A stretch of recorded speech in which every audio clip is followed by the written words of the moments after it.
Thank you for joining in this session. Today we'll be talking about the power of religious teachings toward climate justice. So the current acceleration of human power has created global problems. Climate change is a global crisis that requires diverse perspectives to address its multifaceted challenges. So faith communities around the world possess profound moral and ethical values that can contribute significantly to the discourse on climate justice. So this session will outline climate justice from the perspective of various faith traditions, aiming to foster a deeper understanding, dialogue, and of course, most importantly, action in addressing the climate crisis.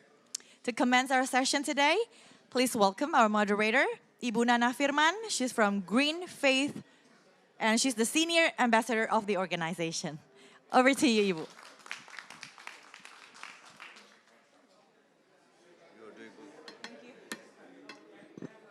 All right. Good afternoon, everyone. Assalamualaikum. Greeting of peace to all of you. And my name is Nana Firman. I'm currently, as mentioned, the Senior Ambassador of Green Faith, which is a global grassroots multi-faith action network for climate justice. And I'm also here as a member of Ummah for Earth, which is an alliance of Muslim climate and environmental movement in the MENA region, Southeast Asia, and also in Europe, Africa, and North America. So I would like to invite my wonderful speakers. First of all, I would like to call to the stage Hokabet Solano, my dear sister, who is a member of Gunadule indigenous people from Panama. She's the director of Memoria Indigena, which walks, learns, and facilitates dialogues based on the narratives and the memories of indigenous peoples. Hokabet, would you like to come to the stage? And next is Deborah Bodro, who is the CEO of Buddhist Suchi Foundation in the US. And Deborah has a long list of her voluntary work, her humanitarian charity, working with Medicare, education, and also leads the Buddha Suchi and Catholic Interfaith Dialogues, and also serve as the co-chair of Multi-Faith Advisory Council with the UN Interagency Task Force for Religion and Sustainable Development. And also, yes, please give round. And also I have here Kamran Sezat. Kamran is the Faith and Climate Action lead from Bahu Trust, a network of 22 mosques in the UK. And he served on the Civil Society and Youth Advisory Council on the presidency of COP26 in Glasgow a few years ago, and recently was appointed to the Multi-Faith Advisory Council to the United Nations Interagency Task Force on Religion and Sustainable Development as well. And he's a strong advocate of using faith-inspired approaches in promoting the message of the environment and guiding behavior change. And he has worked with diverse faith groups and has produced toolkits, practical guides, and mobilized communities for climate action. So Kamran, please come to the stage. Yes, and we actually have another person online, our sister Henning Parlan, who cannot make it in person to Dubai, but she's live joining us from Medina, which is the city of our Prophet Muhammad, peace be upon him. All right, so as we know, as we gather here today, we realize that around the world, the climate connection between human rights and our natural resources makes the pursuit of climate justice an urgent priority. Without a clean and healthy environment, economic and social development cannot be sustained. Therefore, climate justice connects the climate crisis to the social, racial, and environmental issue in which it is deeply intertwined. It recognizes the unequivocal and unequal impacts of climate change on the issues, on the low-income and marginalized community, as well as people of colors and indigenous community around the world who are, in many cases, in most cases, are the least responsible for the problem. And so we thought further ado, because our sister Hokabet also in high demand, so she has another session after this right away. So I would like to give the space first to her. And so, bueno, mi hermana, el tiempo es tuyo. Hola, hola. Sí. Thank you, Nana. Well, I speak Kuna. Maybe many people here speak indigenous language and Spanish, but I try in English because I know the majority here speak English, understand English. My name is Jocabet. I come from Kuna Dule people. This is an indigenous people in Panama, in Latin America. We have 400 islands. We live in the islands. We have 6 territories. One of them is in the island. And then you know about when my people call everyone to go to the council house, they have a song for that because we believe in the strength of the spiritual life, and we believe the faith in our context is very important. And then we call like that, Gabi Damalar, que no hay tomalo.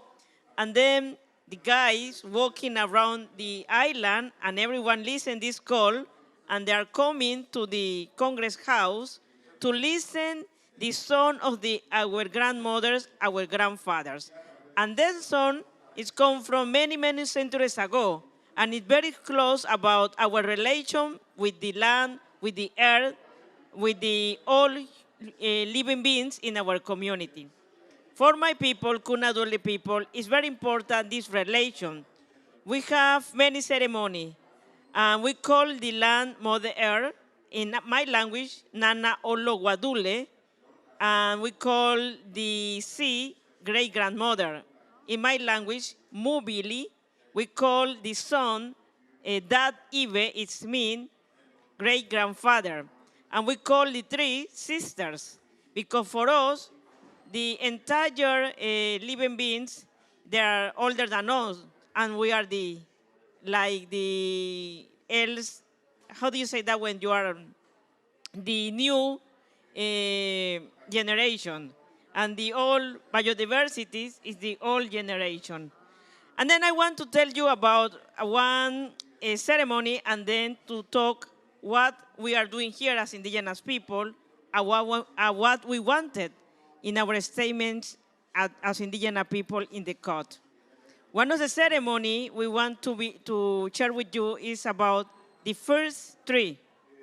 When the woman has a baby, they call, the elders call all community, because they took their umbilical cord and the placenta and cultivate one seed.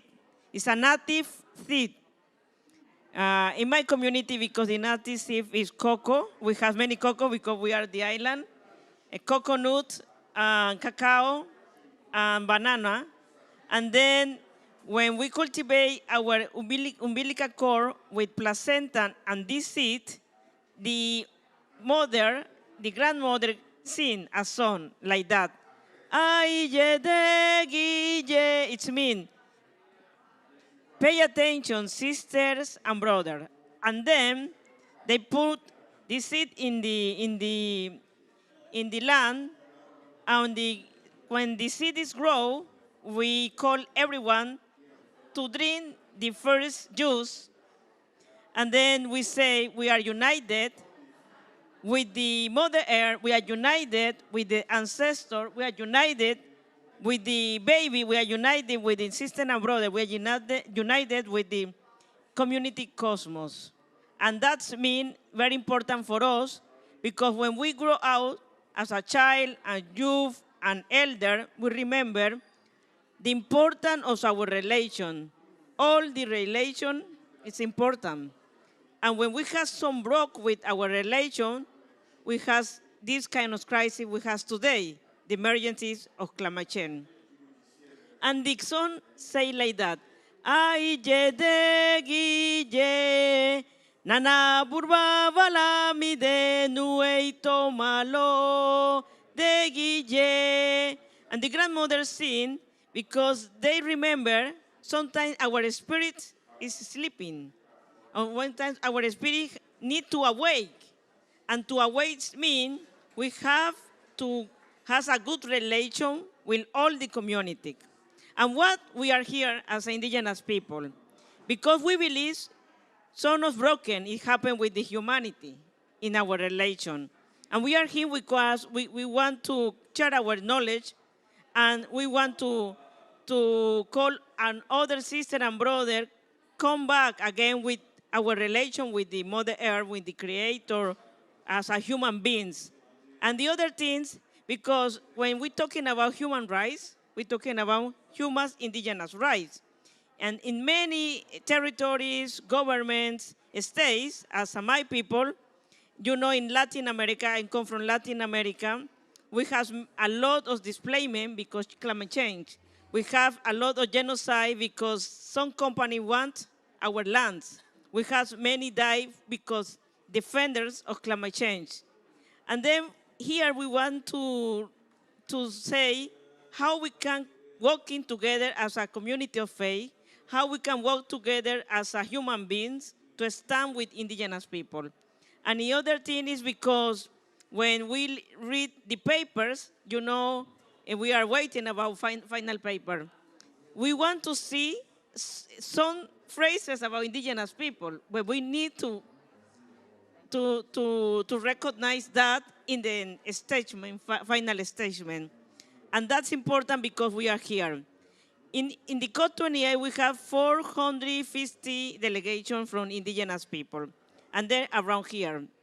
But it's not only faces. They are stand very with the community. They're working a lot in their context. And for us is to know how we can relate our knowledge with the scientists, how we can relate our knowledge with the government political, how we can relate our knowledge with the community of faith. And then, well, finally, maybe say, and that's important for us because when we listen these voices in the community vulnerability, we know the 18% of the biodiversity is cared for indigenous people. But the ironic thing is we are most of the vulnerability. But the thing is, we believe in the strength of our faith and spirituality. And we believe in the, we say in Spanish, in Guarani, this is our other indigenous people, una tierra sin males, I like a air without evil. And then we believe in that, and we believe in the el buen vivir, good living way. And that means for all planet and for all cosmos, we want restoration and reparation. And that's part of our strong message for the COP28. How they integrate, include, in take of decision to indigenous people. And that's important to follow and continue because if we only want to listen but not really take actions and include indigenous voices in the decisions, I think we have to indigenize our system because our capitalist system is broke. How we can indigenize our system and how we can come back to remember the son of my grandmother say, ay, ye, de, gi, ye, sister and brother, pay attention. The knowledge is come from the Mother Earth. Pay attention, because when you pay attention, you can be free. Thank you. Muchas gracias, mi hermana Jocabet. Very, very powerful because, like she said, if we don't include the indigenous people in any of our action, in any of our response from this climate crisis, then we're like, you know, probably will be a failure. So otherwise, we need to indigenize ourselves and many like, you know, around the world, all our natural resources are being taken care by the indigenous communities. So, and then today also, the theme of the COP is human rights and indigenous communities. So that's why we are wearing red. It's the color for the indigenous people. So then, again, Hokabet, thank you so much. Thank you for, for your voices, and thank you for being here. She's a very, very good friend of mine. Even though she's busy, she tried to make it because I begged her, please come to my session. So thank you. And next, I would like to invite Deborah from the Buddhist Suchi Foundation that also have worked a lot. And oh yeah, Hokabet, thank you so much. Please, everybody say thank you to Hokabet because he has to go to another session. But yes, Deborah, we want to hear what Buddhist Suchi have done. And I know like Buddhist Suchi have a lot of incredible work around the world. Not, like also with the multi-faith. So like the floor is yours. Thank you, Nana, and thank you everyone to spending the time here. We are from the indigenous, our sisters and brothers. Now we're going to the Buddhist arena to understand, to learn from each others about the climate change, climate crisis. May I have my PowerPoint? Yes, wonderful, wonderful. So, the power of the Buddhist teaching toward climate justice. From the indigenous brothers and sisters, I remember 2022 United Nations already indicate that humanity is indeed, we are all at a crossroads. And we have been slow to recognize the ecological degradation and climate crisis. But awareness is now dying that consequential choices will need to be made in the coming years. And this coming years is at every scale, from the individual ourselves to the firm, to the national, and to the international governance. So response has been entirely not enough to maximize the impact. So for the Buddhists respond to fossil fuel deforestations, in the Buddhism, the 5 precepts form a basic code of morality to guide human actions. The first precept is the abstaining from the taking of life. And the Buddha clearly stated that taking of humans or animals' life would lead to negative karma. And the negative karma would lead to negative, unproductive to liberations. So the right livelihood includes not trading in weapons or hunting or butchering animals. So the response to climate justice, our founder, Dharma Master Zheng Yan, she delivered a very clear path. So can I ask our technical expert to help me to share the videos about Dharma Master's delivery the message? Can you do the full screen? Thank you.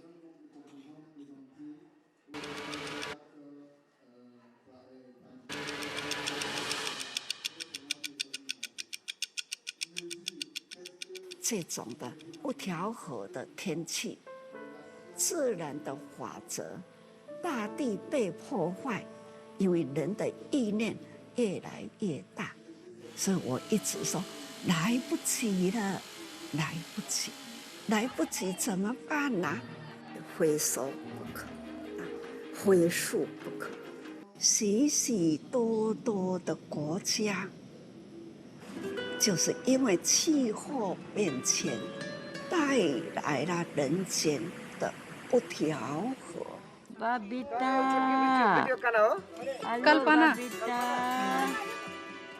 这么大的艳丽啊，出自于一念心。你的心、他的心、我的心，共同呢是一个方向的一念心，这都是呢我们心灵的方向。所以我们要把握这一生，我们共同为人间来净化人心，这就是大道。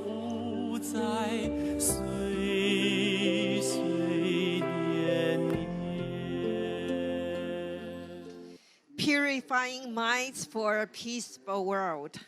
That's a very important direction for every one of us to think about. So may I have my PowerPoint back? Thank you.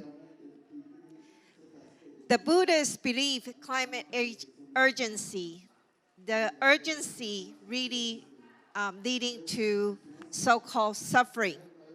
So the suffering really leading to how we're going to coexist with the earth.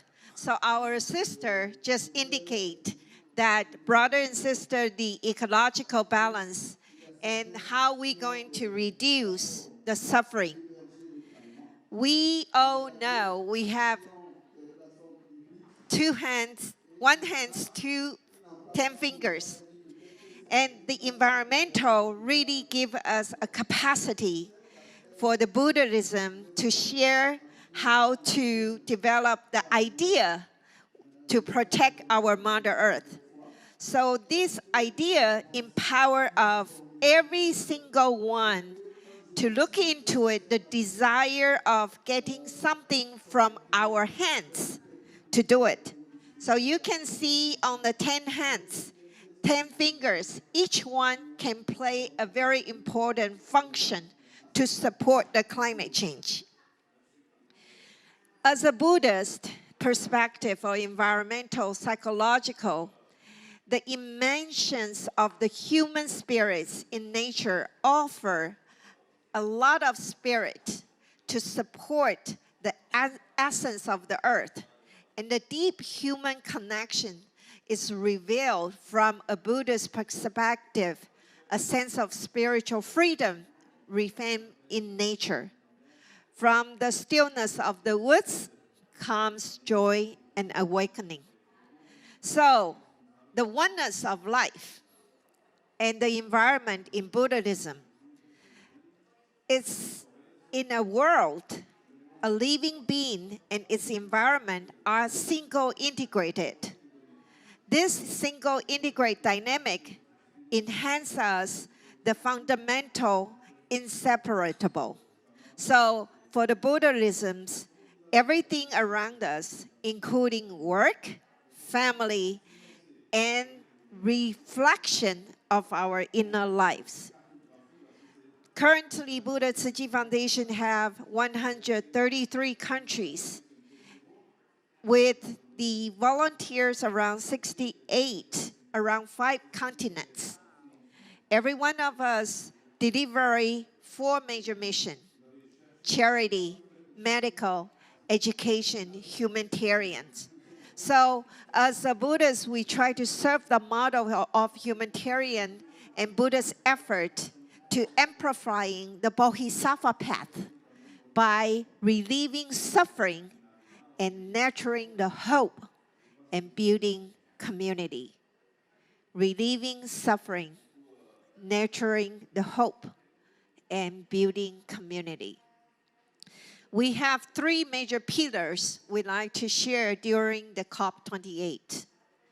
Our rooted in the principle of compassion and non-harm and mindful living. So we center around number 1, humanitarian actions, like our indigenous sisters and brothers call for, go back to the humanitarian support.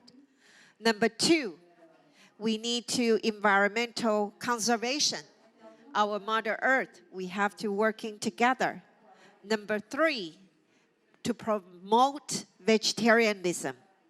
These 3 pillars integrate into Buddha's value of kindness, sustainability, and respect all sentient beings. So we always follow our Dharma Master Zheng Yan's wisdom. This mission is very challenging, like a little ants trying to climb to the top of the mountain.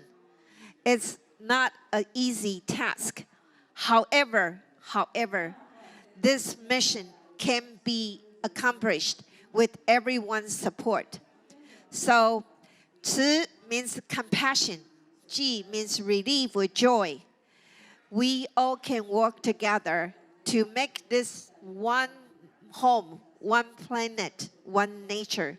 So every one of us from all walks of life, from all ethnic capacity, we all can working together to face the current challenges, but the fundamental solution is love. Love, respect, and gratitude can really bring everyone together in this platform.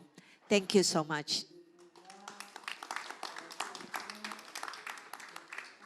Thank you so much, Deborah.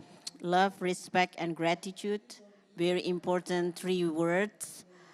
And yes, I mean, like we have only one planet to live in, and we are, at the end of the day, we are actually one community, no matter where you come from, no matter what your ethnicity or your religions, we only have this one planet to share together, and we are one community. If we don't work together, then we're going to face a big problem. So this is part of why we are at COP. We want to learn from each other and also how to be better to work together. So I would like to invite Kamran from my right here to share what you've done a lot. So maybe you can share to us so then we can all learn also everything. Thank you very much. I may need to shout because the person behind me is still pretty loud. My name is Kamran Shahzad. I'm from the UK, and I work for an organization called the Bahu Trust, which is named after a Sufi saint, Sultan Bahu, from South Asia, in India, in the Punjab, which is now known as Pakistan. The Bahu Trust runs 22 mosques around the UK, and they have mosques around the country. And it's somewhere where I've been very much involved in since my childhood. And the one thing that mosques and any places of worship really brings to the table is people, very people-orientated. And the mosque and all faith places, again, are involved in life cycle events. We're involved in births, we're involved in deaths, we're involved in weddings, we're involved in funerals, we're involved in memorial services, everything, name it, the church, the mosque, the temple is involved in it. So, and because of that, then the place of worship becomes very influential in people's lives. They're able to bring about behavior change. You know, hey, you shouldn't do this, you should do this. So why not use the same model to bring about behavior change for environmental conservation and for care for creation? So I'm going to give you a series of practical examples of how the mosque has been our guinea pig for experimentation and how we've slowly taken the slow route to bring about behavior change amongst our congregation, and how the mosque over the last 7 or 8 years now is involved in significantly more work than other mosques in our region. So the first area is our imams. Like it or not, faith leaders are influential, for good or not for good. Yeah, mostly good, I believe. But so our main aim was to use, let's train our imams on climate action first. Because it's important that we don't just tell them what to do and what not to do, but bring about spiritual transformation. Get them to look at the Quran in a different way. Get them to look at the stories of prophets from a different lens. So for example, if I was to give you an example, the story of Prophet Noah. Yeah, the story we take from that is, oh, if you don't believe in God, and God will send a flood and wipe you all away, and then we'll start. But no, there was another story in that God asked Noah to take all the animals. Why? Because biodiversity and nature sustains the planet. They are more important than us, if need be. So get them to look at things in a different way. And then also, if you're able to influence the imams, then when they're speaking on the pulpit, they can speak from passion because they've been through training. They've been involved in work. They can convince people. And it's not just about talking, it's also when they're praying. When they're praying, they'll say, oh, Ya Allah, oh God, please protect nature, or please help guide the leaders at COP. And when thousands of congregations are listening, they come and talk to the imam later and say, Imam, why did you say this? And that becomes a talking point. And so how do we do that training? It's very simple. A very simple behavior change model is the GROW model. It goes through goal, reality, options, and way forward. Very simple. It's a day workshop. So what's the goal as given to us by God as Muslims? Where do we want to reach? We want to reach in paradise, obviously. But how can we reach in paradise? How can we love the Creator, be with the Creator, if we can't love His creation? So it's getting them to explore the Quran. So now they know where they need to be and why. Then they go through reality. What's the reality? Because sometimes our faith leaders are so sheltered in their own little world that they don't see what's happening outside, especially those that are involved in urban cities or in the developed countries. And then we also don't use jargon. We get them to relate to what's happening. So if you talk to your imams about the polar bears drowning, it doesn't relate to them. So you relate to them about what's happening in their local city where they serve, and you relate it to air pollution, to food inequalities, to climate injustices in their local area. And then they tie that up with the goal that, oh, we've just learned this about the Holy Quran, but we're not really, the reality is different. And then options are, okay, they all suggest different things that they can do. And then the way forward is they will leave making some pledges. Yeah? And so just like here's some examples, I will motivate other imams and mosque committees to support in the cause of environmental issues. A walk to the masjid scheme. I will try to educate people on Friday khutbah. So they all leave with very tangible steps that they will individually do. This is then also led to the mosque creating more visual messages. So we're now starting to normalize environmental language within our scriptural teachings. We're getting local people to be involved. So the mosque is giving the platform for local youngsters who want to be involved. And then the imam will help them tie it in with the theological verses. And then that becomes a discussion in itself. We also, in 2018, we started our plastic-free iftar campaign. Again, Ramadan, where the whole month is supposed to be a month of consuming less. But actually what happens, we end up consuming more because we've fasted the whole day, but then when we open our fast, we eat the equivalent of 5 or 6 meals, and the amount of waste we generate. So in the mosque, the first year we started as 1 day as a plastic-free iftar to educate and raise awareness. The following year, it then went to 10 days. And then the third year, the whole of Ramadan became plastic-free. So you can't expect, because behavior change you can't just tell people, you have to take them on a journey. And then that then also, you can see we have every day approximately 300 people open their fast. And you can see our imam on the far, my left or my right? That side anyway.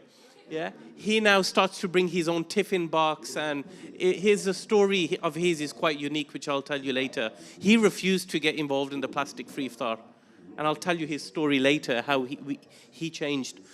But now this becomes the norm, and then what people learn from the mosque, they then implement in their own events. And then we compare the waste generated at the end. And now what the mosque has done is we've created our guide to an eco-conscious Ramadan. So it's not just about waste, but also water, also the power of prayer, how the Prophet Muhammad, peace be upon him, fasted, zakah.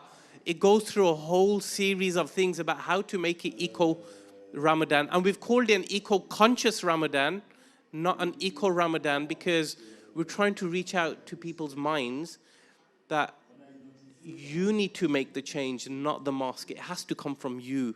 And so we're reaching out to their psyche. And then we do, within our mosque classes, we have weekly community cleanups where we encourage our youngsters to be involved in cleaning the streets so that they understand the role of stewardship and community ownership.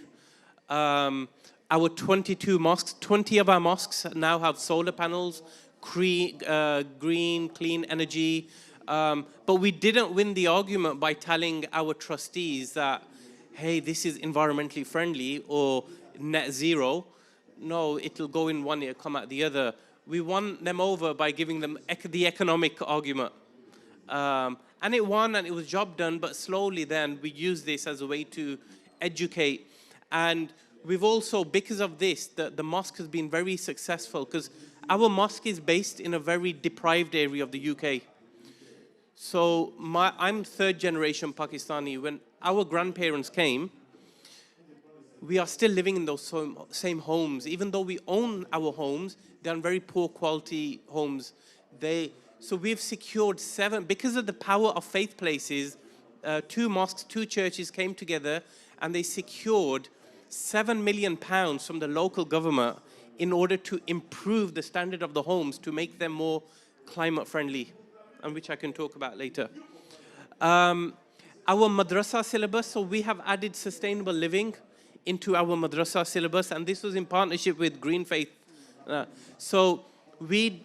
Because environmental issues, climate change can be a very big issue, so we've broken it down to a Muslim's guide to climate change, a Muslim guide to food and climate change, a Muslim guide to energy and climate change, a Muslim guide to transport, and because you break it down into very simplified language, and the science comes first, and the religion is used to endorse what we're asking people to do. And then we've also created small videos, like cartoony videos, to help our youngsters understand. So I'm just going to play a quick 2-minute video.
So you can see as a mosque, we're trying to make these topics a little bit more trendy. So just always asking the imam to say something from the pulpit isn't as influential as it used to be. So we're looking at other ways to get people, to get them involved in what we're doing. And so we have videos like this, which we send to parents and children and it generates a conversation. And then we've also developed an interfaith program called Small Footsteps for children, where they learn about different faiths and the environment. So children play a huge role because children influence their parents. They hold their parents to account when they see them doing something at home. And just as importantly is campaigning and advocacy has become a major part of the mosque in Birmingham, because at one point, and I didn't mention this earlier, is we banned all single-use plastic in our mosque. It only lasted a few weeks because plastic is everywhere. No matter how hard you try, people bring it in. So then that encouraged us to actually, the only way we're going to ban plastics, and now we understand that this is an act of faith. It's not just, hey, this is what we need to do. We need to be involved in calling for policy change, in bringing about law change. And so we then got involved in policy, in advocacy, in campaigning on a government level, on a local government level. But part of that is having people involved. So we have our children involved in our climate marches. So again, this has been brought into the madrasa syllabus, that standing up for climate rights, human rights, climate justice, standing up for the right of others is an act of worship. So especially in climate marches, you quite often don't see people of an Asian background. It's normally, so our youngsters get highlighted and then they get in the press and then their parents are very proud of it. And then it encourages to bring more. So we're able to pick on the motivations of children. And then our imam also at COP26 was involved in going to Downing Street to talk about climate justice. So it's not about activists being there, but our imams should also be at the forefront of it. And finally, like the Bahu Trust as a mosque has accreditation with UNEP and UN Climate Change. And I believe we are the only mosque in the whole world that has UN Climate Change accreditation. And why is that important for us as a mosque is because we have a large community. And it's a sense of pride for our community to know that what they do gets highlighted at a UN level. And then it gets them more involved. It's like a spoon of honey. We're able to say, look, the work you're doing will be highlighted at the UN level. And we are able to bring what we've learned onto the table, around the table. So that was just a very short snapshot of what we're doing. You can learn more on our website. Those resources, you can just scan the QR code and you can download those resources and learn more a little bit about what the Bahu Trust are doing. Thank you very much. Yes, please give a round of applause. Thank you so much, Kamran. That's very interesting because I didn't know, like, yeah, you're probably the only mosque in the whole, like, the UN system that got, like, you know, like, accredited. And also, like, I think, like, you highlight something important about, like, including the children and then, like, the interfaith also. And also, like, the pride of the communities. I think, like, when they do something, maybe in the beginning they didn't know, like, why we do this, like, you know, but we do it, and then, like, and then when they got acknowledged, they started to feel like, wow, we are part of a bigger picture, and, like, you know, and they're proud of it. And I'm also having that experience with my community in San Diego, California. In the beginning, when the Green Ramadan started, they're like, why you're telling us to do this? Is this hard? You know, you're giving us, like, more work to do, or, like, you know, trying to convince the board, you know, on installing the solar panel. They're like, oh, it's so expensive. But then when they did, this is, like, one of the mosques that is being highlighted, like, you know, in the whole, like, Southern California, like, oh, the mosque with the solar panel. So, like, you know, the community, like, take a pride of that, their like, you know, their mosque. And also, like, when they talk with like in the multi-faith space, they, like, if they find like, communities where the church has solar panel and other temples, so they feel like, yes, me too, we, like, us too, we have also solar panel in our house of worship. So I think that's very important. We also highlight our community, like their success story, because that's also making them invite other people to do the same. So thank you so much for Deborah and Kamran. And now we are going to Medina, to our sister Haning, who's she's supposed to be here, but something happened. So she's joining us live through Zoom from Medina in Saudi Arabia, the city of the prophets, peace be upon him. And she just finished her Umrah, which is the small pilgrimage to Mecca for Muslims. And Haning is the Green Faith Coordinator for Indonesia program. But she's also the advisor for Muhammadiyah Ikubinika, which is a multi-faith initiative aiming to build a resilient and inclusive interfaith community to support freedom of religion or belief through environmental preservation and action. She previously was the lead for Environmental Council of Aishia, which is the women's wing of Muhammadiyah, and currently she's one of the deputy chairs for Muhammadiyah Environmental Council in Indonesia. She has a long list of experience and expertise in the interfaith humanitarian responses. So Haning, without further ado, please take it away. Thank you very much, Nana. Bismillahirrahmanirrahim. Assalamualaikum warahmatullahi wabarakatuh. Thank you so much for the opportunity, and my apologize because of I cannot come to the event. Finally, at 2 days ago, I try again and I got the visa of tourist, but the tourist cannot come to the COP. So okay, I cancel my ticket and okay, I move to the Madinah. So I'm so sorry with this, but very happy to be here because of that is the big opportunity for me from Indonesia. That's we will sharing about the climate action from multifaith. As before, we hear about the each of faith like a Buddhist, a Muslim, but in Indonesia, I coordinate multifaith with two listeners. uh, I will sharing from the Ecobenica and also from the Green Faith Indonesia. Before this, please sharing my video, our video for the community. Please sharing Indonesian video from us.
Thank you so much, Nana and everyone.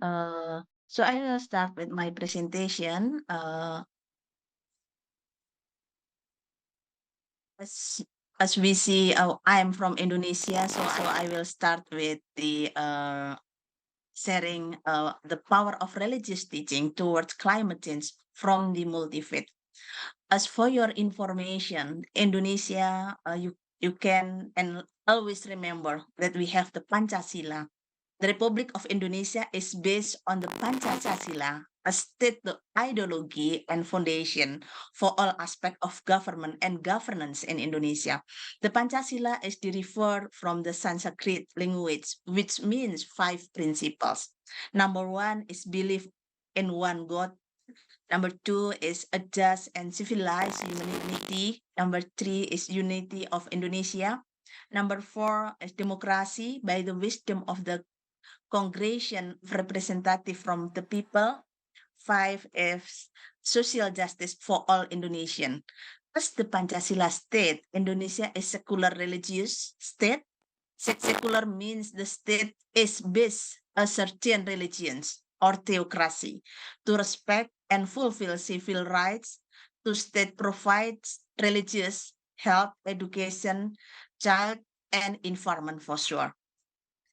And our picture in Indonesia is according to the data of the Ministry of Home Affairs 2022 that the population is 220 275.745 millions. We are big countries with thousands of the islands and population of the religions. We have 6 religions and also indigenous communities. So we have the Muslim is more than 87.02%. The Christian included here, Christian is 20.85 or 7.43%. Catholic is 3.08%. Hindus is 4.69%. Also, Buddhist is 0.73%, and Confucians, or we call Konghucu, is 0.03%, and others is 0.04%. It is no like that's our indigenous community. So there is no official religion. All religions have equal position before the law. So don't worry, in Indonesia that we have many Muslim community, but we have the big family from the Christian, Catholic, Hindu, Buddha, Confucius, and also the community and also indigenous people. The Indonesian context for the environment relate with our title that the ecological disaster, poverty, and humanitarian conflict are the fact experienced by people from the east to the west is Indonesia. The fate and safety of the people continue to be mortgaged by state administrator who run to corporate economic paradigm and a system. A development paradigm that relies more on the extraction of the natural resources, including energy development that is pro-coal and other fossil energy. That's very high destructive power on the environment, people, and even state finance. The paradigm was chosen because state management still in much corrupts and ignores of the human rights. And we need the reconstruction multi-faith teaching views on the climate justice. Why? Because of the environmentalist religious movement on the grassroots have started various initiatives to help people find alternative, creative, environmentally friendly and solution. In Indonesia, there are also local environmentalist movement. Many of views are led by the local community. In this movement, local communities seek to protect their land from the exploitation, convey the local wisdom, formulate the the policies for the environment, and confide the rights of displaced indigenous communities. The challenge posed by climate change demand collective action, transcending border and ideologies. Multifaceted teaching initiative place a strong emphasis on, on cooperation, bridging together communities, organization, government, and international partner. By the sharing successful of the collaboration, the event aims to create alliance to work synergistically to address climate-related issues.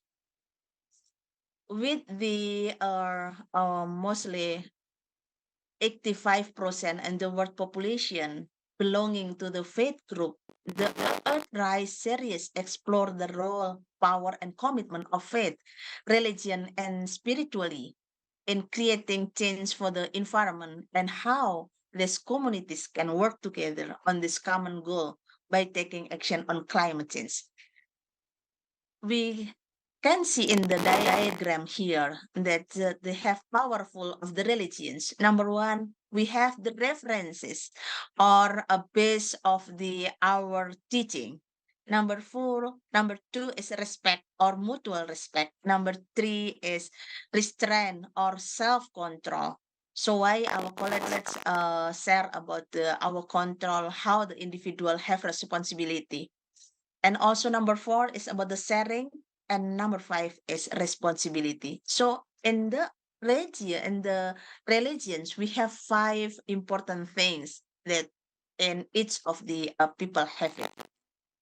The one I will sharing about the Ekobenika Muhammadiyah. What is the Ekobenika Muhammadiyah? And the Muhammadiyah is Muhammadiyah have the mandate from the 40 big muktamar or the big meeting. That is the dealing with the radicalism is not sufficient and can lead the other exist when the eradication approach is taken. Muhammadiyah offers solution and promotes Indonesia path to moderation. The face Indonesia and Indonesian Islam, which is moderate, tolerant, advanced, and modern, in the middle way to the pluralism extremes of the national and state life. The Muhammadiyah initiate the program. The name is the Ekobenika, is an environmental conservation approach. So Muhammadiyah is consist in the 37 provinces, 440 pondok pesantren or Islamic boarding school. That is more. That is 200. Sorry, 2,000 kindergarten, 3055 hospital, 562 orphanages, 171 university, 2,000 school, 13 mosques, and also members in around of the 60,000 60 million members in around of Indonesia, and we have also in 30 many countries in Indonesia. And that is the Eco Bhinneka is eco is coming the ecology, and Bhinneka is a Bhinneka Tunggal Ika in the Pancasila, that is the unity in the diversity.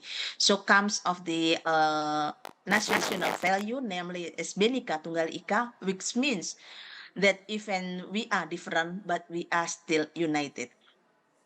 So we are in a part of the CISRA consortium at the 7 countries, Ethiopia, Iraq, Kenya, Mali, Nigeria, Uganda, and also Indonesia. In Indonesia, we have a working in the national level and also 4 provinces.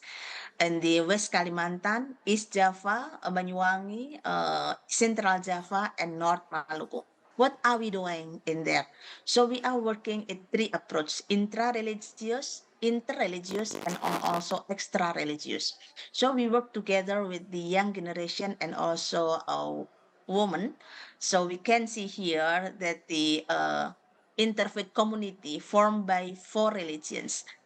And we success here that in each of our places, like a Pontianak, the coordinator of the Pontianak community is led by our friends from the Christian.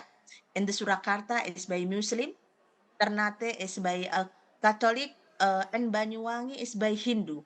So in Pontianak also we have our support and more active by our college at the Konghucu. So majority that's interfaith the community that we have is not by the Muslim community. It's only in the Surakarta or Central Java. They have the leader from the Muslim community. And how we work? So we work together between multi-faith in the each of the region, how to make a campaign and action together in the field. And also we have the Fight Inspired Changemaking Initiative together with Asoka Foundation that we have the 70 religious leaders from the multi-faith in Indonesia. And after this, we have the name is Asoka Bumi, that is a green of the Asoka. And we have also developed books. The name is Caring for the Environment and Preserving of the Environment. This is from the multi-faith teaching. That's from the six of the religions in Indonesia, and we socialize and also we make a training together. Next, about the Green Fit Indonesia. So we work on the awareness and campaign, education and training, policy development, and also campaign and training for the climate justice that will be done at this year. And we work at the our network at the from the national level, but it is our network for the climate justice that we see here. The last year we have consist with 277 action at around of the our countries. It means from here that from the religion actor is very active to make and to taking awareness. So we can see from the Java, Madura, Sumatra, Kalimantan, and Sulawesi, Maluku, Papua, and Nusa Tenggara. So there are infos from the community, from religions, by women, student, youth, religious leader, and also grassroots the community. From this, Ecobenica and also Greenfit, we get the lesson learned that encouraging all the religious leaders to take the important role by holding movement based on the respective faith and reflective in the community activities to protect and preserve the environment and socialize of the harmony and the environmental that's build mutual understanding. The basic abilities to need to improve are related to understanding about the substance of the program. So we start with the belief and to teach in socialize of the multi-faith perspective and understanding for all. And after this, we can do action together wider in the group and carrying activities on the field. Finally, we can collaborative multi-faith approach to promote implementation teaching to the action.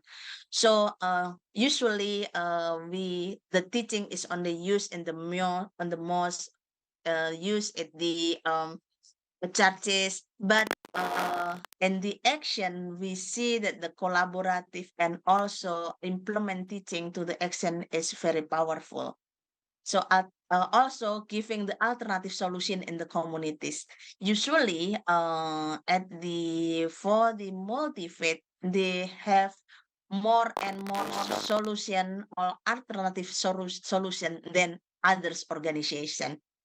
So finally, we can strengthen the values from the diverse faith communities and to make the establish of the network in the my country in Indonesia. So we can see that the multi-faith have a big opportunity to tackle at the climate change. Thank you so much, and I will back to Nana. Thank you, Nana. Thank you. This is some of the Give her a picture. round of Yes. applause. Thank you so much, Haning, for for sharing all this wonderful work in Indonesia, like our youth in Indonesia, and also the women groups, the faith women groups are very active in doing climate actions. And so this is like amazing. And video that you saw earlier, it was done by our volunteers, like the youth. I mean, when I saw it, I was like, wow, how did they do that? So, but yes, it's amazing. And so we have only 10 minutes left and then we heard like wonderful things from our awesome speakers here. So I'm going to give this last 10 minutes to any of our audience here. If you have any questions, I think I can give like for 3 people. If there's any question, comments. You have questions? Okay, one. Okay. And then another one. Anyone else? If not, then I'm going to give the mic to you. Please say your name and where are you from. Okay, thank you very much for the opportunity. My name is Chioma and I'm from Nigeria. So we came in when the presentation was already ongoing, but something caught my attention. There is a similarity between our circumstances with that of Indonesia, being that we're also the most populous nation in Africa. So and also we have the domineering Muslim community too. So most of the lessons that you have showcased today also speaks to our circumstances. So I don't have a question per se, but we want to learn from these experiences because I came here with 2 of my other colleagues, and we are in the policy making of the government of Nigeria. We formulate policies and programs and actions to address issues of climate change. We need to learn from Indonesia. So how do we deepen the conversations around learning what you have done that worked for you? And to also beautify the whole content, I saw the characters of the cartoon, and we can use that also to communicate to the younger generation on how things are going to be done, and also catching them young for future climate warriors. So this is my summation, and thank you. Thank you. I can give you my contact afterwards, so then we can communicate, and then you can have contact also to my speakers. Anyone else? Oh, yes, sir. Go ahead. Sir, I don't know your name, but I thank you. Can you mention your name and where you're from? My name is Ishola Tolani Isiak from Nigeria also.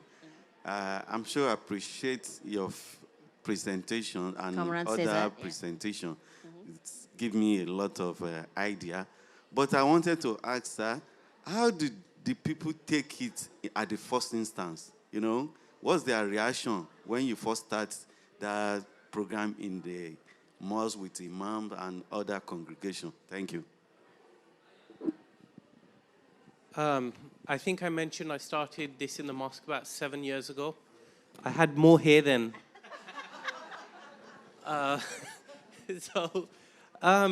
People don't like being told what to do. People like to go about their everyday life. So it's very important is don't enforce change on people. Do it slowly, over time. Just drop by the nudge theory, I think, works really well. Because people don't like to be patronized.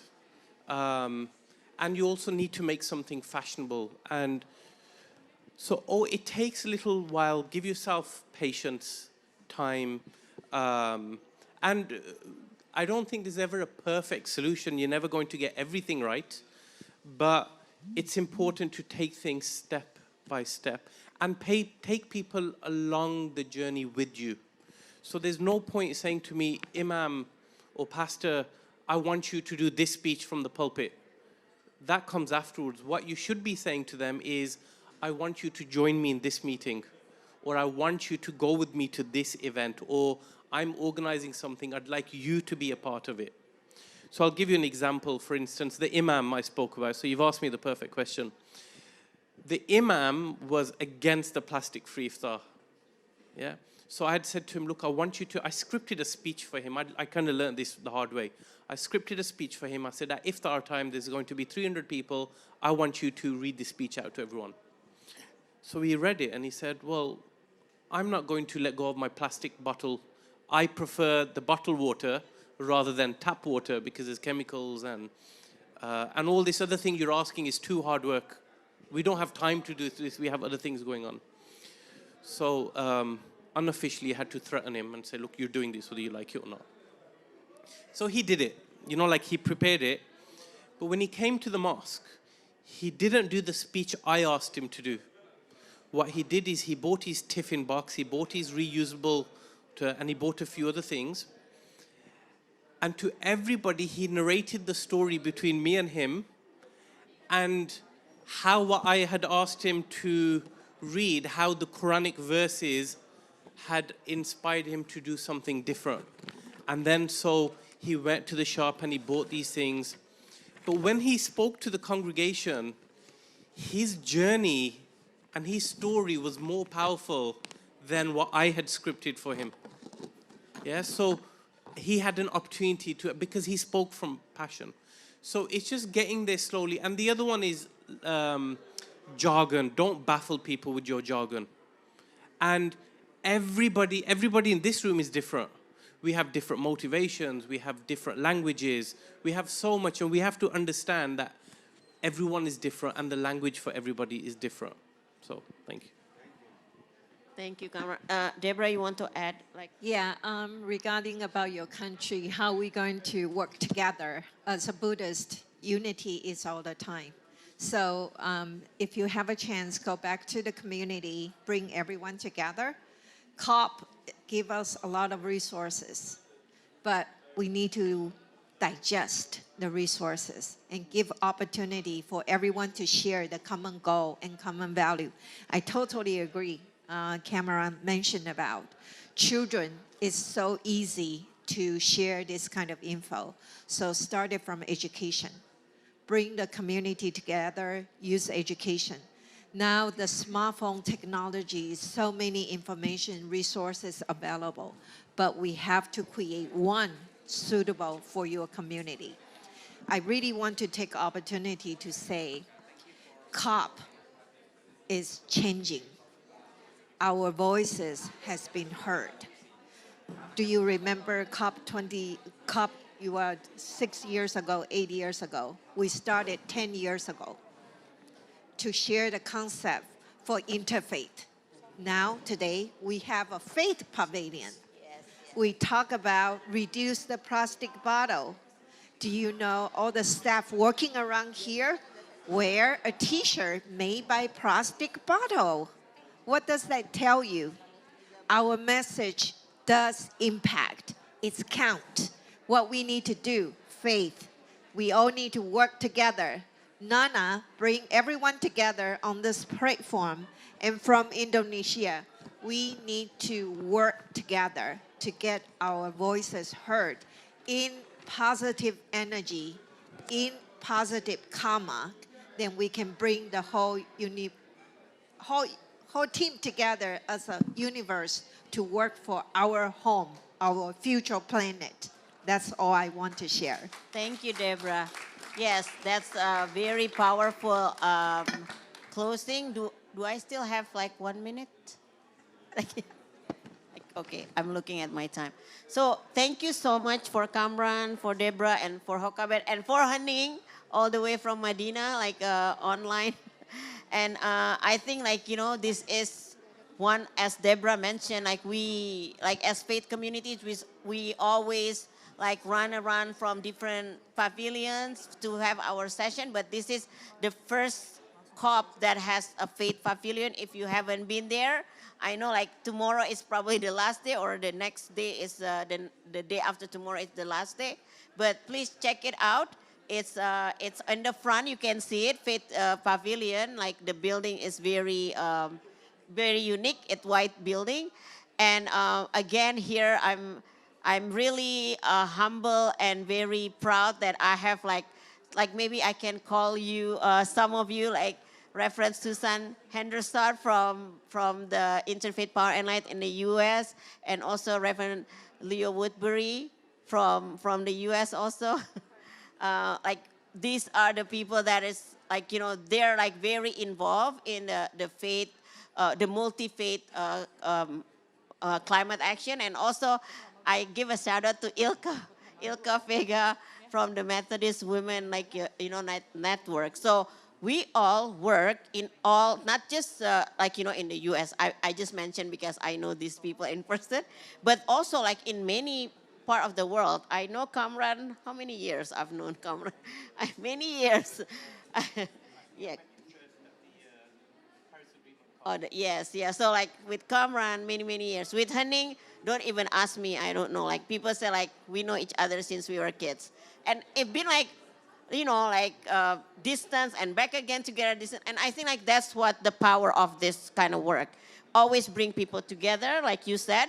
And then we need to involve our children and our youth, because the youth is very powerful. I'm so amazed how the youth make all the social media of this, awareness of climate crisis.